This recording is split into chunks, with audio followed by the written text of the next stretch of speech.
This show talks about books that feature mental health and mental illness topics. There are many books that include this topic, and my hope is that more and more people know about them because they help to decrease the stigma and help people not feel so alone in their struggle. I am your host, Robin Tomanaha, licensed marriage and family therapist. Joining me on this episode is my guest, Kara Bolling. She is a clinical social worker and mental health therapist in Ellicott City, Maryland. She earned her BA in Human Services from Elon University in 2003 and a master's degree in social work from Catholic University in Washington, D.C. in 2006. She has worked in foster care, community-based residential treatment for teens, and in adult and adolescent mental health. She started a private practice as a side hustle 10 years ago and went out on her own after she had her first child 5 years ago. She has training in sensory motor psychotherapy and uses a somatic therapy approach to help adults through relationship and parenting issues. In February of 2020, she self-published her first book, The Therapist Guide to Being Pregnant, a planner, timeline, and guide for therapist parents to be. She lives in Baltimore with her husband and 2 adorable children. Hi, Kara. Thanks for being here today. Hi, Robin. Thanks for having me. Yeah, how are you? I'm doing okay. We were talking about the colds that run through a household with 2 children that are back in, daycare not post, but like towards the end, hopefully, of the pandemic. And so, Yeah, it's intense. there's that going on. Yeah. Otherwise, well. Well, thanks for being here amidst all that. Hope you feel better too. Hopefully it goes okay. Thanks. So before we get started, I'm just kind of curious. I like, my guests to talk about their personal journey. I know I said a little bit in the intro, but even like kind of how it led up to your book. I always find that interesting, like what led to the creation of a book. Mm-hmm, mm-hmm. Yeah. So I was, in the grand scheme of things, not a therapist for very long before I got pregnant the first time. And I was working in an agency and I was very newly married. Lots of things were new. And at the agency, the first 3 months, everything was a secret, right? Because, you don't want to let people know too soon. You don't know what'll happen in the first trimester often. And so, but once the second trimester happened, I had, some conversations with colleagues and my supervisor and about what do I do? Like, how do I think the thing that I was most afraid about at first, like having finished the first trimester, which was thankfully there were no incidences of needing to run out of the room and puke. Right. But having finished that, I was like terrified of a client finding out or, before I told them. Right. So I had never been pregnant before and I hadn't really been around women who were. So I didn't know, like, when do you really start showing? And, there were a lot of things about pregnancy and a lot of things about being a therapist who's pregnant that I just didn't know. So I started picking up advice, had the baby, went out on my own. A couple of years later, got pregnant again, realized I had forgotten a lot, had to remind myself of a lot, go back and look through notes, what do I say here? What do I do here? And first thing I did before I started looking through my own stuff was I was like, okay, I need a book. I need something to sort of lay this whole journey out for me. And there wasn't one. So in the process of reminding myself and looking for answers to some of the questions I've never answered before, I said, you know what? This is going to be my thing. I've been wanting to write a book for a really long time. This is going to be the book that comes out of me. So that's how I got to book writing. I You think that's wonderful because even, because I read like a lot of books and I don't know if I've came across anything current um as far as like a therapist going through pregnancy. And it's interesting because I feel like within the therapy community, especially like private practice world too, when we're like completely on our own, this topic comes up a lot. And a lot of those questions, not just like, personally being pregnant, but then blending that with like work. And it's kind of like, what do I do? Like, what do I say? know? How do I, there's so much stuff. So I think your book is so wonderful and so helpful in that sense because I feel like it's really, really common topic that the therapists kind of talk about amongst themselves. Yeah. Yeah. Um, there, as I wrote and researched, and I did find two books that were just barely in print, that were written like 10, maybe 20 years ago. That are, they're both from like a psychoanalytic perspective. And so they focus a lot on clinical issues that can come up and transference and countertransference, things that can come up. But they're heavy reads, they're like somebody's thesis, right, for their doctoral program or something. And so it's very clinical and technical. Um, so I wanted something that spoke to some of the clinical issues, but also spoke to the very immense logistical issues and decisions to be made. Um, when you're a therapist, who's responsible for your clients, but you're also responsible for yourself, and now you're responsible for another human life. Yeah. Yeah. So I have so many questions. But Okay. first, Yeah. just like for the listeners or those watching the video, what would a reader expect? Like what could they expect from your book? hmm Well, um, it's a quick read, which I think is appealing when you're a busy therapist and also you're dealing with family planning stuff. Um, it's, sort of like skimming over the top of all of the things to consider. There are checklists. It's organized by trimester, and so there's a checklist at the end of each trimester, um, that sort of goes maybe in order of when you might want to, complete some of these or at least think about them and how they apply to you. Um, yeah, mostly that. Yeah, yeah. Yeah.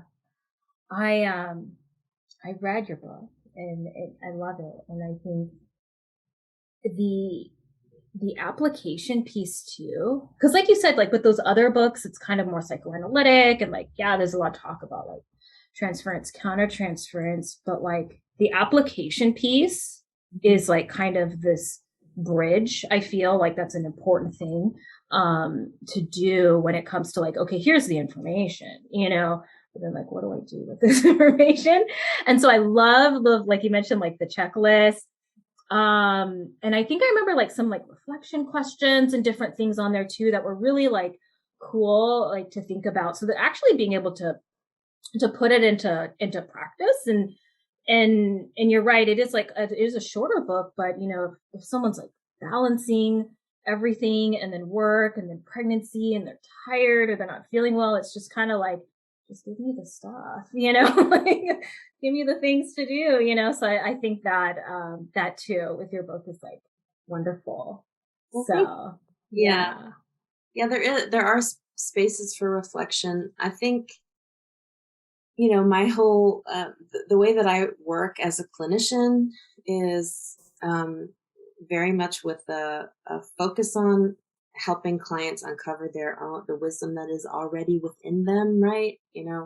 So, I really try in the book not to necessarily give advice, but to, like, here are some things to think about, and you could jot it down if you want to.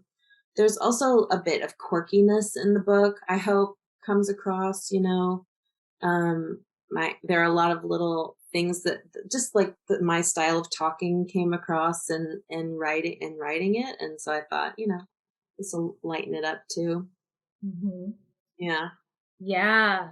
So let's get into some of the things. I think, and I don't know if this happens in other parts of the therapy world. I feel like kind of as therapists, but like I could say, like me personally, when I left graduate school or when I was in graduate school, like kind of this needing to be like a certain way when it comes to a therapist or, we fall back on like ethical codes and all these things. And, I mean, when it comes to, pregnancy and like, work, like, does it come up where people may feel like they have to be a certain way or like do certain things or like expectations? Is that something that kind of can occur within somebody?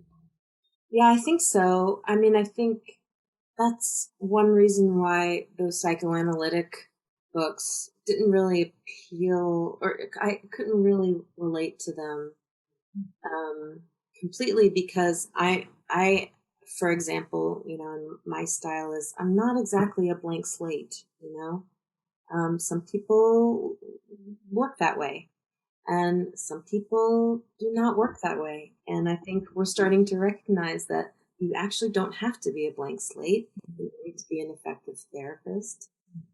But that takes a lot of balancing and noticing, transference and countertransference and ethical question, and decision making. So, um, yeah, but yeah, I think I'm answering your question still, that you've got to be true to yourself, with supported by your training, or your values and your ethics.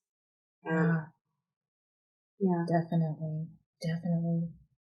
And how, like, when it comes to merging, being like pregnancy and then like being your own boss, like I would picture a lot of stuff, um, come up, whether it's like kind of blending the two sometimes as well. Like you as a person, and to be parent, and then you as like a business owner, Hmm. like, is there anything, you could speak to and like how we treat ourselves when it comes to that or how we like view ourselves when it comes to those two? Yeah, I think when you're new to being a therapist, and when you're new to being a business owner therapist, there's a lot to learn in terms of boundaries. I mean, there's a lot to learn in terms of clinical information, but also boundaries and systems that are going to work for you and your practice, policies that you're going to have in your practice. Um, and so I just lost my train of thought. Help me, Robin. I get what you're saying. Yeah, so it sounds like it's kind of an interesting shift, Yeah. right? Yeah. Because it's so interesting when we go to school, like I wish we had more business classes, but we don't. And it's funny how sometimes it not sometimes, a lot of times it does like kind of go together, Yeah. and like kind of because I feel like, being a business owner has a lot of benefits. I Mhm. think they're especially with private practice because you can also set up the life you want for yourself. And I think, I mean, and Yeah. me myself, I also came from, like more initially community mental health where everything was very structured and it had to be a certain way. So then I go off on my own, in private practice, and it's like, oh, I get to set my own systems. I get to set my own rules. And then it's like, I had to sit with that and think about what those were. And like you said, boundaries. Right. That was so interesting, especially during a pandemic too. That was very interesting to set time boundaries and work boundaries. So Mhm. yeah, so I hear what you're saying is, having certain things in place, and setting those systems in place, especially in relation to, a coming child, baby. Completely. Yeah. I mean, I think when I was transitioning into private practice, it's been like an evolution. Every year I've learned something new about what my boundaries need to be in order to feel like I'm well taken care of. And I think when you're new to private practice, there might be a tendency to overwork, right? And underpay yourself and not prepare for time off adequately in your calculations, even just like vacation time off or sick days, you know. So I think all of that stuff like reaches a new level of intensity when now you have like a human life and you need to take care of your body in a different way because you're growing this life inside of you. So I think it's really important for, therapists to um, treat yourself well as a business owner, if you're self-employed or even if you're a group practice owner, like think about how you're treating yourself and, you know, honestly putting your needs first, right? It's not all about the client's needs. It is all about putting your needs first in connection with your responsibilities to your client. Yeah. And that it's okay, too. I think, us as therapists, we're in the helping field, so there is that tendency to like the pull to like, maybe put your clients first in some ways or like kind of give more in that sense. And then it kind of takes away from like your personal life, but I agree, and I think that us, taking care of ourselves actually helps the clients even more and the business too, because if not, it's hard, especially if you're a business owner or a group practice owner. It kind of we wear a lot of hats, even just as a business owner. There's the therapy portion. I saw a meme like last week where it was like a pie chart of all the different things like we do as a private practice owner or therapist, and like the therapy piece was like a little bit of it, maybe 20, 30% of it. But there's so much other things that are involved with running a business that people don't necessarily see like behind the scenes, Mhm. so it's definitely important for us to put ourselves first, especially during a time of pregnancy, because there's a lot, and not feeling well, too. I like how you said, Yeah. planning, for time away or like payment or Mhm. leave Mhm. even. Yeah. And Robin, that's a great metaphor for parenthood, right? Mm. That if you're not taking, you know, good enough care of yourself, you will have less to give, uh, your little one. So, Yeah. I wonder where that comes from. Then this, I know I mentioned, as therapists, we have this kind of tendency, but when mhm. it comes to those who, are pregnant, especially like in this country, like the treatment or like how it's so different from elsewhere too. It's really interesting. Yeah, I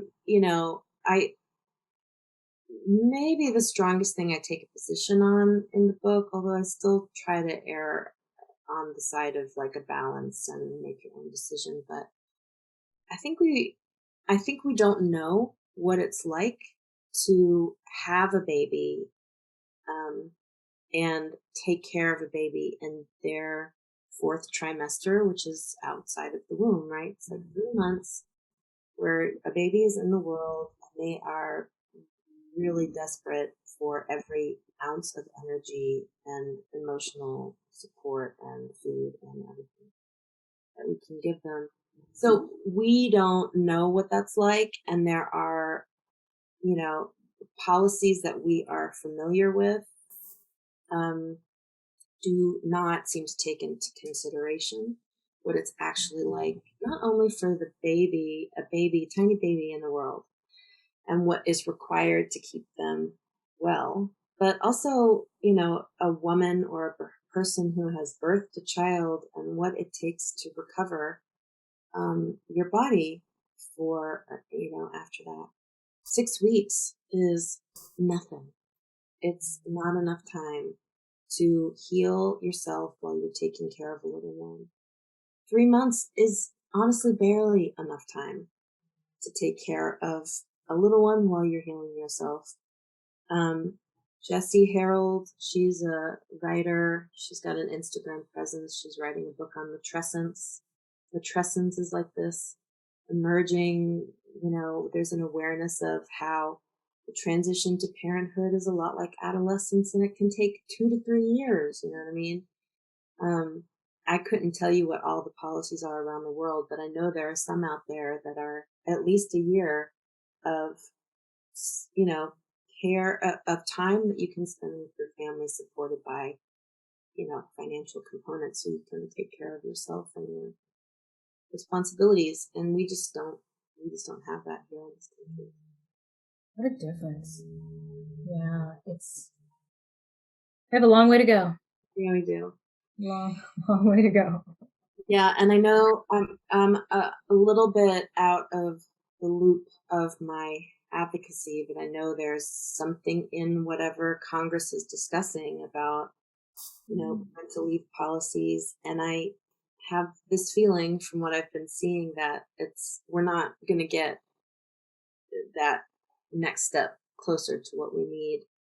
I hope it's not true, but it could be true, and it's just really unfortunate and infuriating. Yeah, yeah, definitely. And I think,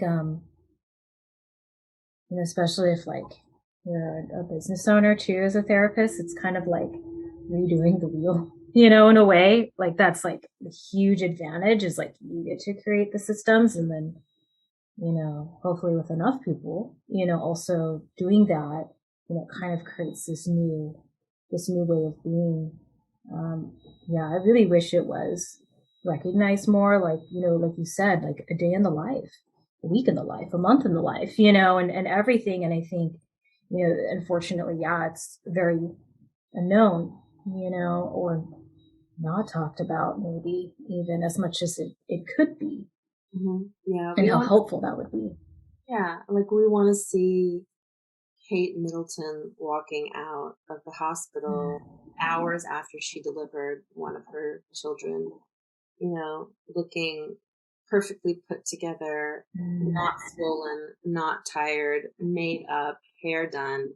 That's what we see. And so there are ways that we internalize that as what we should also perform. And it's a show, and for most people, it's not possible. And there's a cost. If you can pull it off, there's still probably a cost. So you need to get real and get messy and start talking about it more. Yeah. Yeah, you're right. I remember seeing those where it's like, oh, but then the other people I knew, the pictures weren't really like that. Or they're like, no pictures, please. Yeah. Um, is there anything I didn't bring up that you want to like mention or you want the listeners to know about? Hmm.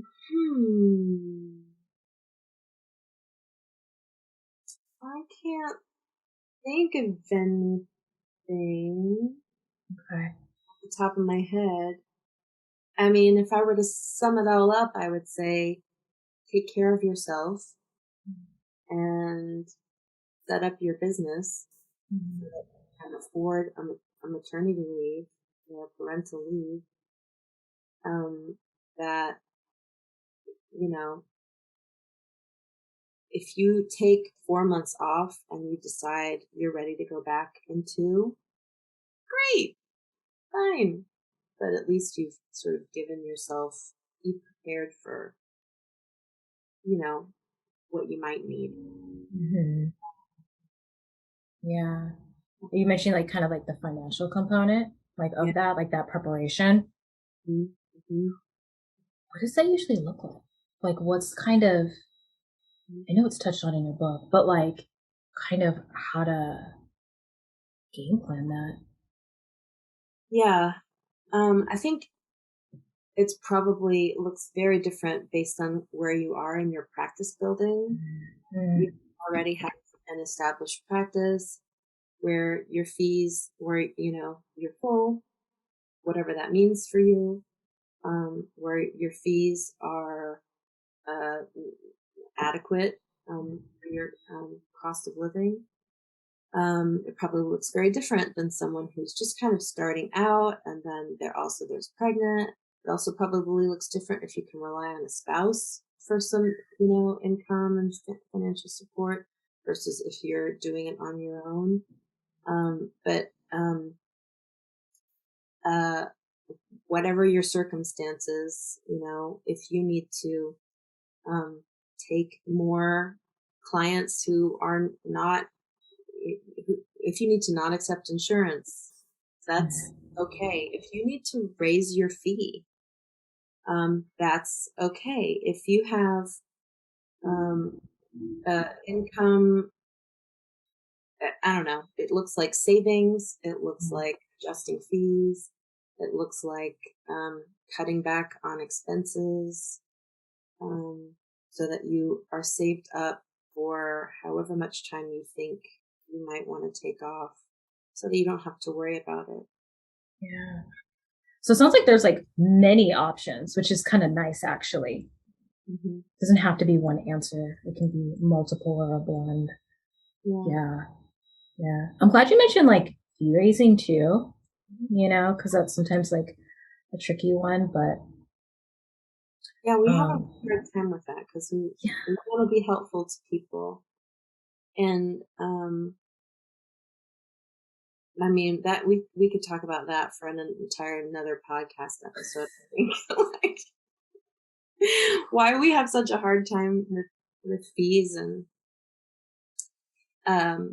but yes, moral of the story, you need to take care of yourself so that you can take care of your baby. Yeah.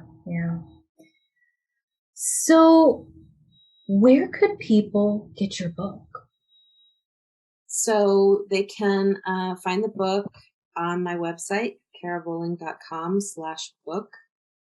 If you can't remember that and you remember the name of the book, you could also type in Therapist's Guide to Being Pregnant.com. But either one of those two places will get you to me and to the book.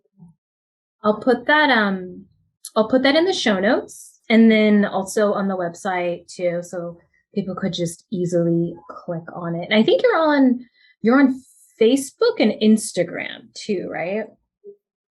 Mostly I'm on Instagram, so you can find me there. Kara Bolling, LCSW-C. Cool. I'll put that on there too. Yay. Well, thanks for being here today. Thanks for having me, Robin. Yeah, I hope many people go out there and check out your book, even if they're thinking about having a baby in the future. I feel like this is a good preparation too, just for the future if you're not in it right now. As you said, there's a lot of, it can be helpful to do some prep work and some system setting. So I feel like if you're interested in being a parent, just get the book now. So you're ready. So you're ready to go. So you just like open it, but I love your book. So, and again, thanks for being here. Okay. Thanks. All right. Take care.